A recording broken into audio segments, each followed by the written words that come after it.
President. Republican Leader. I ask consent that further proceedings under quorum call be dispensed with. Without objection.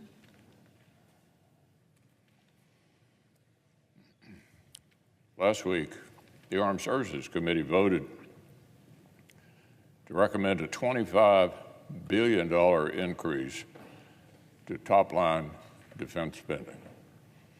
In overwhelming bipartisan fashion, our colleagues rejected a four-straight budget request from the Biden administration that failed to keep pace with inflation, much less the threat of China.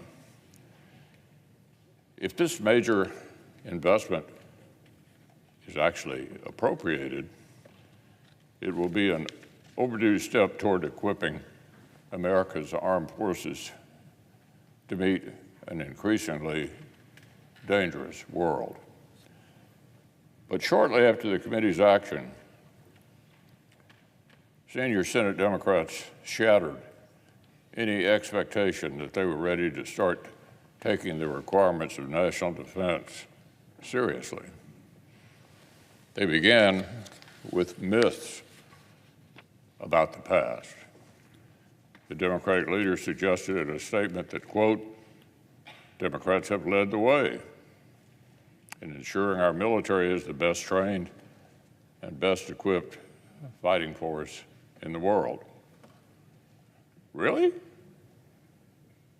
Guess again. Every year, Republicans have led efforts to secure defense spending beyond President Biden's meager requests. When the administration initially wanted the Pentagon to pay for increasing operational costs in Europe out of hide without backfill, it took Republicans demanding additional appropriations to buy new weapons to replace the older ones we were providing Ukraine. For his part, our colleague from New York blocked an amendment to the infrastructure bill in 2021 that would have made an historic investment in the defense industrial base, and this was actually before the Russian escalation. And then Senate Democrats voted in lockstep to block a similar one during budget reconciliation. All around the world, America's adversaries are offering clear and alarming reminders of how rapidly modern warfare is changing. The battlefields of Ukraine have become a laboratory for fast evolving concepts like unmanned aerial vehicles, electronic warfare, and air defenses.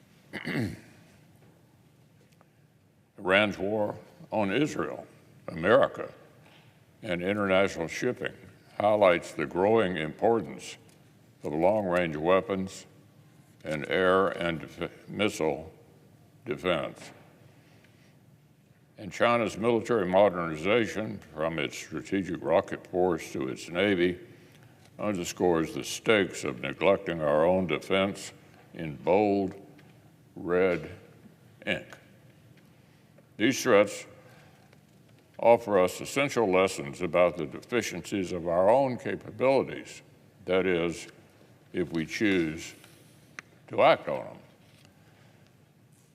America is literally years behind in building the sort of production capacity we need to sustain effective deterrence or win decisively if war actually comes.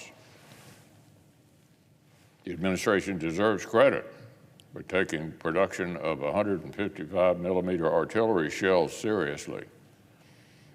But they haven't directed the same urgency to critical air and missile defense interceptors or long-range weapons. Republicans fought to include hundreds of millions of dollars for these priorities in the supplemental, but it's long past time to put critical requirements like these in our base budget. If the administration doesn't prioritize this procurement in its budgeting and contracting, we shouldn't be surprised when producers hesitate to invest in new production lines or new workers. we have to take the requirements of our national defense more seriously. What on earth should the rest of the world conclude if we don't? Next month, dozens of America's allies will arrive here in Washington for a summit of the most successful military alliance in world history. In the face of growing threats, they'll have much to celebrate. The addition of 2 new allies in Finland and Sweden, greater cooperation with allies and partners in the Indo-Pacific, several of whom will be in attendance, and the more than 20 NATO member states who now meet or exceed the alliance's 2% spending target. It's encouraging that so many of America's friends have taken long overdue steps towards stronger defense in response to Russia's aggression. But America cannot afford to be reactive. Threats to our interests are too great to wait for our adversaries to actually strike.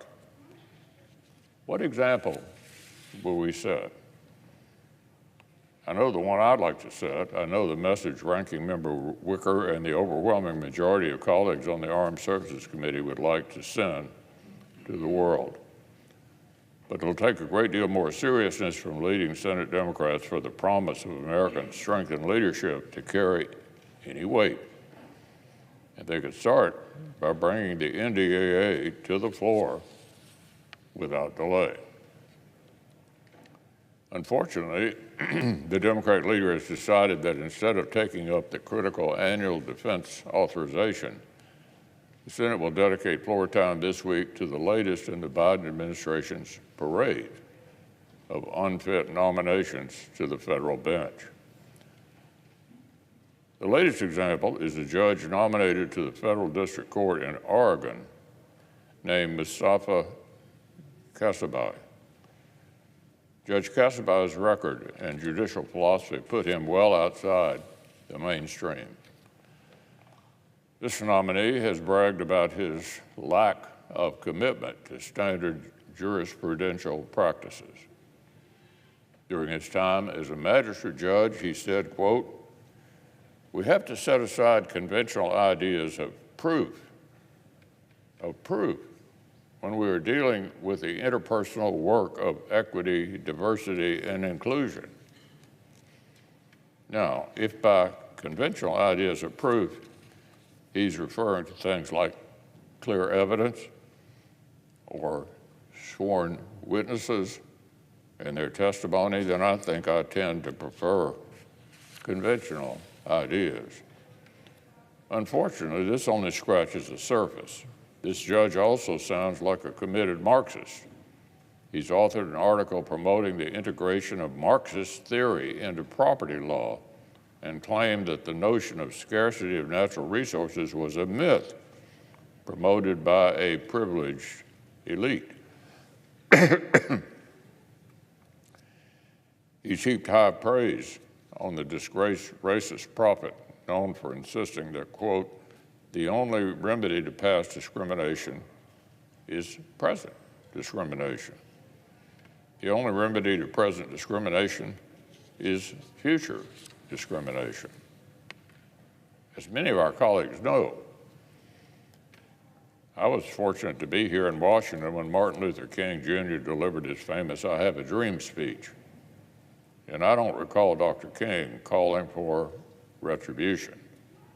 In fact, his name has become nearly synonymous with the exact opposite. But apparently, this is just one more subject on which this judge would prefer to leave conventional ideas behind. Well, when it comes to judicial nominations, I subscribe to conventional wisdom. The judge's job is to follow the law, not the passing fads of woke politics. So I would urge our colleagues to join me in rejecting this nomination.